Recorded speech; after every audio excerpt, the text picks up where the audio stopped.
अस्सलाम वालेकुम dear student. Physics 10th chapter thermal physics. Specific heat capacity किसे कहते हैं कि अगर हमारे पास एक ऑब्जेक्ट है, मिसाल के तौर पर आप समझ लें कि एक आयरन का टुकड़ा है जी 1 किलोग्राम, और उस 1 किलोग्राम आयरन के टुकड़े का हम टेम्परेचर 1 केल्विन तक बढ़ाना चाहते हैं। तो 1 किलोग्राम वाले जिस्म का 1 केल्विन तक टेम्परेचर बढ़ाने के लिए जितनी अमाउंट ऑफ हीट हमें उस ऑब्जेक्ट को, उस आयरन के टुकड़े को प्रोवाइड करनी पड़ेगी, उसको हम क्या नाम देंगे? स्पेसिफिक हीट कैपेसिटी का। सो स्पेसिफिक हीट कैपेसिटी जिसको हम सी से रिप्रेजेंट करते हैं is the amount of heat energy needed to increase the temperature of 1 kg of a substance by 1 kelvin या 1 डिग्री सेल्सियस। 1 किलोग्राम वाले जिस्म का 1 केल्विन तक टेम्परेचर बढ़ाने के लिए जितनी अमाउंट ऑफ हीट हमें रिक्वायर होगी, उस हीट को हम क्या कहेंगे? स्पेसिफिक हीट कैपेसिटी कहेंगे। वो 1 किलोग्राम ऑब्जेक्ट कोई भी हो सकता है, उसका हम टेम्परेचर कितना, मिसाल के तौर पर अगर उसका ऑलरेडी टेम्परेचर 30 है, 1 किलोग्राम ऑब्जेक्ट है लेकिन उसका टेम्परेचर ऑलरेडी है 30 है, तो हम उसका टेम्परेचर 30 से 31 करने के लिए जितनी अमाउंट ऑफ हीट हमें रिक्वायर होगी वो क्या कहलाएगी? स्पेसिफिक हीट कैपेसिटी कहलाएगी। सो ये हमारे पास क्यू किसको रिप्रेजेंट करता है? हीट को, क्वांटिटी ऑफ हीट को। डायरेक्टली प्रोपोर्शनल है किसके? टेम्परेचर के।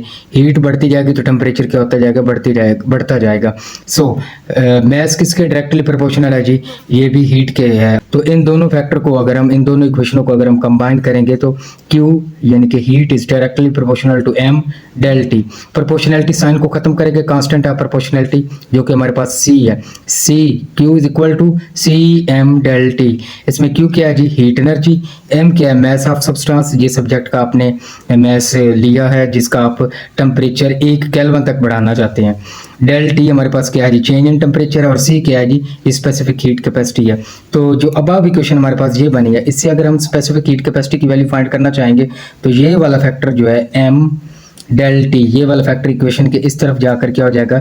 डिवाइड हो जाएगा। तो C किसके इक्वल आ जाएगा? Q over M del T। ये हमारे पास C के लिए, स्पेसिफिक हीट कैपेसिटी के लिए क्या आ गया? फार्मूला बन गया। अच्छा देखिएगा, Q हमारे पास हीट है, हीट का यूनिट क्या होता है? जूल। M हमारे पास क्या है? मैस ऑफ सब्सटेंस, मैस का SI यूनिट क्या होता है? किलोग्राम। और डेल T हमारे पास टेम्परेचर है, टेम्परेचर का यूनिट क्या होता है? Kelvin, SI unit. तो किलोग्राम और केल्विन ये दोनों फैक्टर डिवाइड हो रहे हैं, जब ये ऊपर जाएंगे तो इसको हम क्या लिखेंगे? नेगेटिव पावर में लिखेंगे। तो क्या यूनिट बन जाएगा? जॉल पर किलोग्राम पर केल्विन। जॉल पर किलोग्राम पर kelvin SI unit for the specific heat capacity. Specific heat capacity का ये एक SI यूनिट है। The energy required to heat a material depend on 3 factor. किसी भी ऑब्जेक्ट को हीट अप करने के लिए जो एनर्जी हमें रिक्वायर होती है ये 3 फैक्टर के ऊपर डिपेंड करती है। Number 1 nature of the material, material की नेचर पे डिपेंड करती है कि वो मटेरियल कैसा है, उस पर डिपेंड करती है। नंबर 2 हमारे पास क्या है जी? पहला हमने पॉइंट पढ़ा नेचर ऑफ द मटेरियल या substance. Number 2 change of temperature, temperature पे भी डिपेंड करती है। नंबर 3 किस पे डिपेंड करता है? साइज ऑफ द सब्सटेंस पे या मैस ऑफ द सब्सटेंस पे भी डिपेंड करती है। तो एनर्जी इन 3 फैक्टर के ऊपर डिपेंड करती है। शॉर्ट में आप इसको याद रखेंगे कि एनर्जी किन किन फैक्टर पे डिपेंड करती है। नेक्स्ट हमारे पास है some substance absorb heat more easily than the other. कुछ सब्सटेंस ऐसे होते हैं जो हीट को बहुत जल्दी से जो है ना क्या कर लेते हैं? अब्जॉर्ब कर लेते हैं। जैसे कि उसने एक एग्जांपल दी है कि heating of 1 kg of water by 1 Celsius require more energy than heating of 1 kg of alcohol by the same amount। वो कहता है कि अगर हम 1 किलोग्राम वाटर को हीट अप करना चाहते हैं और उधर से 1 किलोग्राम अल्कोहल को हीट अप करना चाहते हैं तो हमें वाटर को 1 किलोग्राम मैस ऑफ वाटर को हीट अप करने के लिए हमें ज़्यादा एनर्जी की ज़रूरत होगी। क्यों ज़्यादा एनर्जी की ज़रूरत होगी? क्योंकि वाटर की जो स्पेसिफिक हीट कैपेसिटी है, C की वैल्यू जो है वाटर की वो क्या है?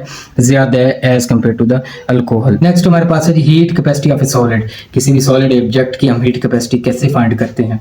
The heat capacity of a solid is heat energy needed to raise the temperature of 1 kg of a solid by 1 kelvin. बस फर्क सिर्फ ये होना है कि हमने यहाँ एक लफ्ज क्या ऐड कर देना है? सॉलिड का वर्ड जो है ना वो ऐड कर देना है। तो बहुत सिंपल डेफिनेशन है कि एक सॉलिड ऑब्जेक्ट जिसका मैस 1 kg है, 1 kg मैस वाले सॉलिड ऑब्जेक्ट का अगर हमने टेम्परेचर 1 केल्विन तक बढ़ाना है तो उसका टेम्परेचर 1 केल्विन तक बढ़ाने के लिए जितनी अमाउंट ऑफ हीट हमें रिक्वायर होगी वो क्या कहलाएगी? Specific heat capacity of a solid कहलाएगी। तो उसी में ही सिर्फ सॉलिड का वर्ड जो है ना वो ऐड कर देंगे तो बाकी सेम हमारे पास जो है ना डेफिनेशन है। नेक्स्ट हम पढ़ते हैं जी स्पेसिफिक हीट कैपेसिटी सॉलिड को ज़रा एक्सप्लेन करते हैं। तो देखिएगा, जो हाई स्पेसिफिक हीट कैपेसिटी है वो कौन कौन से मटेरियल है जिनकी हीट कैपेसिटी जो होती है वो हमारे पास ज़्यादा होती है। उनमें वुड है, रबर है, लकड़ी है या जो रबर है, इसको अगर हम हीट अप करना चाहते हैं तो इसको हमें ज़्यादा अमाउंट ऑफ एनर्जी जो है ना वो देनी पड़ेगी, क्योंकि ये इनकी हीट जो कैपेसिटी है वो ज़्यादा है as compare to the steel and copper. जो स्टील और कॉपर है इनको हम थोड़ी सी भी अमाउंट ऑफ हीट एनर्जी देंगे तो इसकी स्पेसिफिक हीट कैपेसिटी जो है वो एकदम से बढ़ जाएगी। तो इसको बहुत कम स्पेसिफिक हीट कैपेसिटी की ज़रूरत है, यानी कि ये वो सब्सटेंस है जिनकी हीट कैपेसिटी क्या है जी, कम है। ये जल्दी गर्म भी हो जाते हैं और जल्द ठंडे भी हो जाते हैं, इसलिए इसकी स्पेसिफिक हीट कैपेसिटी क्या होगी, लो हो गई। और जो वुड है, जो रबर है, इस तरह के जो एग्जांपल है, इनकी स्पेसिफिक हीट कैपेसिटी क्या होती है, ज़्यादा होती है। ये बहुत टाइम के बाद जो है ना गर्म होते हैं और इसी तरह जो है ना इनकी हाई स्पेसिफिक हीट कैपेसिटी होगी। तो नेक्स्ट हमारे पास है जी specific heat capacity of a liquid. Liquid की स्पेसिफिक हीट कैपेसिटी, उसी में जहाँ हमने कहा था specific heat capacity of a solid की बात की थी, अब हम लिक्विड की बात करेंगे। तो specific heat capacity of a liquid, heat energy needed to raise the temperature of 1 kg of a liquid by 1 kelvin या 1 सेल्सियस। 1 किलोग्राम वाला लिक्विड का अगर हम टेम्परेचर 1 केल्विन तक बढ़ाना चाहते हैं तो इसके लिए जितनी अमाउंट ऑफ हीट हमें रिक्वायर होगी, अमाउंट ऑफ हीट एनर्जी हमें दरकार होगी, उसे हम क्या कहेंगे, specific heat capacity of liquid कहेंगे। तो specific heat capacity of liquid जो वाटर है इसकी सबसे ज़्यादा स्पेसिफिक हीट कैपेसिटी है, और वो कितनी है, 4200 जूल पर किलोग्राम पर केल्विन वाटर की। Different liquid have a different specific heat capacity based on their molecular structure and ability to store heat. Heat को स्टोर करने की एबिलिटी पे डिपेंड करती है और उसके अलावा उस मटेरियल के स्ट्रक्चर के ऊपर भी डिपेंड करती है स्पेसिफिक हीट कैपेसिटी। जैसे वाटर जो है, वाटर की स्पेसिफिक हीट कैपेसिटी सबसे ज़्यादा है। आगे हम इसी चीज़ को एक्सप्लेन करते हैं कि जो वाटर की स्पेसिफिक हीट कैपेसिटी सबसे ज़्यादा है। Effect of large heat capacity of A water. देखिएगा वाटर की हीट कैपेसिटी कितनी है, वाटर की हीट कैपेसिटी अभी हमने बताई 4200 जूल पर किलोग्राम पर केल्विन है, जबकि जो मिट्टी है, जो सॉइल है, इसकी हीट कैपेसिटी कितनी है, 810 जूल पर किलोग्राम पर केल्विन, जो कि वाटर की निस्बत कितना कम है जी, ये बहुत कम है। अगर हम 810 को 5 से मल्टीप्लाई करें तो फिर जाकर तकरीबन कहीं राउंड अबाउट वाटर की हीट कैपेसिटी क्या आती है, it means about 5 time faster than same mass of the water. कि ज़मीन जो है ये बहुत जल्द गर्म हो जाती है, ज़मीन जो है वो बहुत जल्द गर्म हो जाती है क्योंकि इसकी हीट कैपेसिटी क्या है, कम है। ये हीट को ऑब्जर्व करती है, ऑब्जर्व करके बहुत जल्द हीट अप हो जाती है और फिर इस हीट को जो है ना एटमॉस्फेयर में रेडिएट करना शुरू कर देती है। तो यही वजह होती है कि जो साहिली इलाके होते हैं उनका मौसम जो होता है अंदरूनी इलाकों के मौसम की निस्बत जो है ना वो मुतदिल होता है, अच्छा होता है। जैसे कि जो समंदर के करीबी इलाके होते हैं, साहिली इलाकों में दर्जा हरारत की तब्दीली जो है ना वो कम शदीद महसूस होती है क्योंकि वहाँ पर जो है ना वाटर होता है, वाटर क्या करता रहता है, हीट को ऑब्जर्व करता रहता है और एटमॉस्फेयर के और अपने सराउंडिंग के टेम्परेचर को एकदम से बढ़ने नहीं देता। लेकिन जो मिट्टी है ये इसकी हीट कैपेसिटी वाटर के मुकाबले में 5 टाइम्स कम है, जिसकी वजह से ये बहुत जल्द गर्म हो जाती है और अपनी जो है ना एनर्जी को रेडिएट करती है, जिसकी वजह से उस जगह का टेम्परेचर क्या हो जाता है, बढ़ जाता है। तो जो वाटर की हाई स्पेसिफिक हीट कैपेसिटी है इसको हम ऑटोमोबाइल इंजन में भी यूज़ करते हैं। तो क्या है, इसको मैं थोड़ा सा शॉर्ट आपको पहले पॉइंट की फॉर्म में बताता हूँ, फिर इसी को ही हम एक्सप्लेन करेंगे। Water absorb heat, number 1 water क्या करता है जी, हीट को अब्जॉर्ब करता है। कैरी अवे हीट, हीट को क्या करता है, अब्जॉर्ब करके अपने साथ ले जाता है क्योंकि वाटर की हीट कैपेसिटी ज़्यादा है। और नंबर 3 इसको पॉइंट में मैंने डिस्ट्रीब्यूट किया।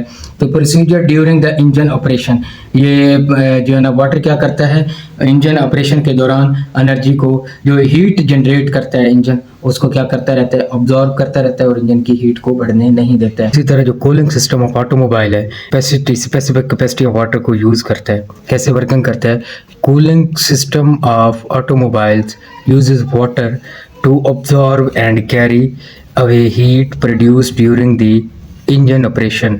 इंजन के ऑपरेशन के दौरान जब इंजन रनिंग में होता है तो हीट एनर्जी प्रोड्यूस होती है। ये वाटर इस एक्स्ट्रा हीट एनर्जी को क्या करता है, अब्जॉर्ब करता है। और इसकी वर्किंग ज़रा देखते हैं। देखिएगा हमारे पास फर्स्ट स्टेप में क्या होगा, ये फर्स्ट स्टेप है जिसमें क्या करेगा, वाटर जो है ना इस पंप के ज़रिए क्या किया जाएगा, धकेला जाएगा। तो ये पहला स्टेप है जिसमें क्या है, water pump circulate through the hot engine cylinder. Water जो है इस हॉट इंजन सिलेंडर की तरफ, ये हमारे पास इंजन सिलेंडर है जो कि गर्म हो जाते हैं बहुत ज़्यादा इंजन जब रनिंग में होता है। तो इसकी तरफ जब पानी सर्कुलेट करता है इनमें, इसके अराउंड, तो जो हीट एनर्जी प्रोड्यूस होती है इस इंजन की वर्किंग के दौरान, उसको पानी क्या कर लेता है, अब्जॉर्ब कर लेता है। तो सेकंड स्टेप यही है कि वाटर अब्जॉर्ब हीट, पानी इस हीट को क्या करता है, अब्जॉर्ब करता है। थर्ड स्टेप क्या होगा जी?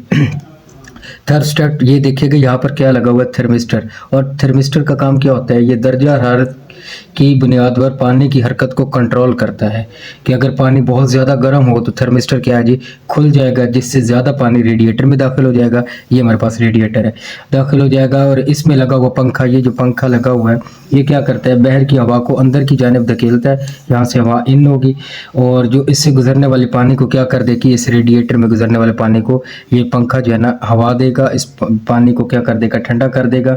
और ठंडा पानी मज़ीद हरारत जज्ब करने के लिए फिर क्या कर जाएगा, इंजन की तरफ सर्कुलेट कर जाएगा। तो ये जो है ना, इसमें भी specific heat capacity of water जो कि 4200 जूल पर किलोग्राम पर केल्विन है, उसको जो है ना हम यूज़ करते हैं कूलिंग सिस्टम ऑफ ऑटोमोबाइल में। तो ये था आज का हमारा लेक्चर।